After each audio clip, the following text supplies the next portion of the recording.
What's up, guys? Swift here with the Chicago Bears weekly update. Today, checking in on the trenches and more, charting our pressures on the defensive and offensive lines, and the joke that has been our wide receivers' race to 1,000 yards and more.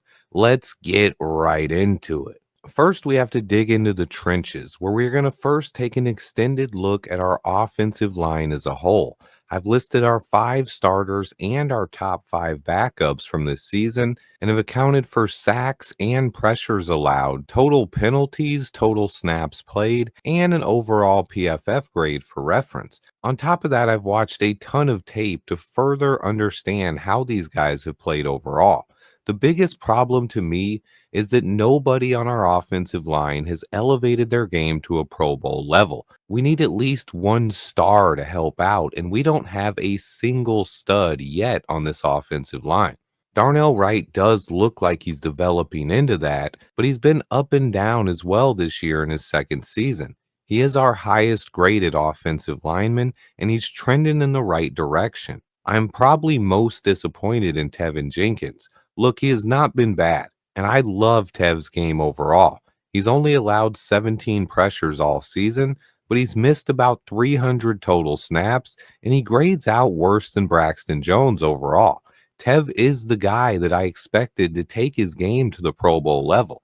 So it's not that he's been bad, he's been solid, but he just hasn't elevated his game like I thought he would. Meanwhile, Coleman Shelton at center has honestly been our biggest surprise. No, he has not been great, but he's played more snaps than anyone on this offensive line. And can you guys imagine how bad this line would have been without Coleman Shelton in the middle? He's been the one stabilizing presence on this entire line. The Coleman Shelton signing was actually an underrated move. Meanwhile, Nate Davis has been so bad that he's not even on the team anymore. Larry Borum was actually been worse, and he needs to be cut as well. There is zero chance that Borum will be back next year. He's allowed as many pressures as Tev in 530 less snaps. That's just pathetic. As far as our rookie left tackle, Karan Amagaji, he had a terrible debut. He has given up 5 penalties and 8 pressures in just 126 snaps. He was not ready yet, but he still has a ton of potential. Don't give up on Karan just yet. But then Ryan Bates has also done next to nothing. The one bright spot we had, Bill Murray, was awesome in his extremely limited 42 snaps before he got hurt. I really wish we could have seen more out of Bill Murray, but the bottom line is we need more talent on this offensive line. Right now, I'd say the only guy who is guaranteed to return as a starter next season is Darnell Wright.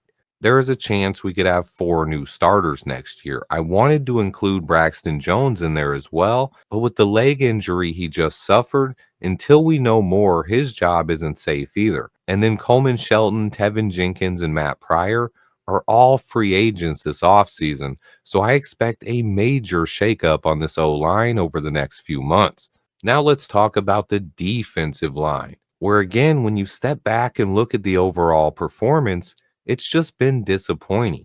Montez Sweat and Gervon Dexter have been the two biggest bright spots, but neither guy has been a difference maker this season. I love the progression I've seen from Gervon Dexter. He was on pace for a Pro Bowl season before this defense regressed mid-year. I expect big things from Gervon going forward, and I think Montez Sweat can play better as well. If we add one more player to this defensive line, both of those players could elevate their games to Pro Bowl levels. But after Andrew Billings went down, our defensive line has gotten exposed. The lack of depth has really hurt.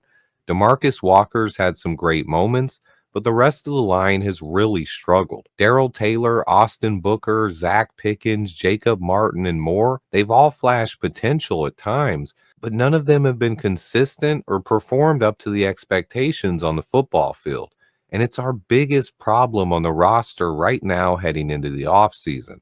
We need more talent in the trenches. I've been saying it for 3 years, and we have added some talent, but simply not enough. On top of that, we've gotten next to nothing from some of the youngsters. Zach Pickens, Austin Booker, and Karan Amagaji just don't seem ready to contribute majorly right now. So we need more talent on both of these lines, and it has to happen this offseason. No excuses, Ryan Poles. And then what about the joke that was our wide receivers race to 1,000 yards? It's actually still possible that all three of these guys could still hit that milestone this year. It would take some big games over the next 2 weeks, especially from Keenan Allen and Romo Dunze. But DJ Moore has been our best option all season. He is the closest. He needs just 87 yards a game to reach 1,000 yards on the season. That would still be a down year for DJ Moore, but I'm still a huge fan of DJ and I expect him to bounce back and have a big year next season. I hope DJ can get to 1,000 yards. Rome and Keenan, though, they would both need to average 150 yards a game over the next 2 weeks. That does not seem likely at all. I think either guy could get close if they have a big game tonight, but these three combined have totaled 15 touchdowns and over 2,200 yards on the season. Things just never really quite click like they expected to, but we still have an extremely dangerous trio of wide receivers. I would like to see Keenan Allen return next year so these guys could run it back another season. What do you guys think the chances are that any of them hit 1,000 yards? And then I want to end with a quick note to the fans that have been talking about tanking. I want to let you guys know that the Bears have already guaranteed a pick in the top 10 of the draft next year. Even if we win both of these next two games, we should still have the 10th pick in the first round. The problem is, even if we lose the next two games, our pick most likely isn't going to move much at all. I've done a lot of math here, and our pick is almost guaranteed to either be pick number 8, 9, or 10, with a small chance of being 11. In order to climb to number 7, we'd not only need to lose both games, but we'd need a team like the Panthers or Raiders to win both of their final two games.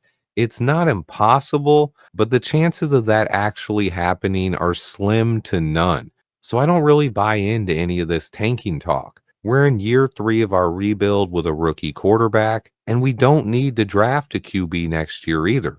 So I think it's important to build some confidence heading into the offseason. Give him some positive momentum to carry over. We are going to have 3 really good picks in next year's draft, regardless of how these last 2 games go. And we have zero chance of getting a top 3 pick. So let's go ahead and stop that nonsense. Bears versus Seahawks tonight on Thursday Night Football. I'm going to enjoy this one and try to take all the positives I can from it. It's going to be a long off season, and we only have 2 Bears games left, only one after tonight.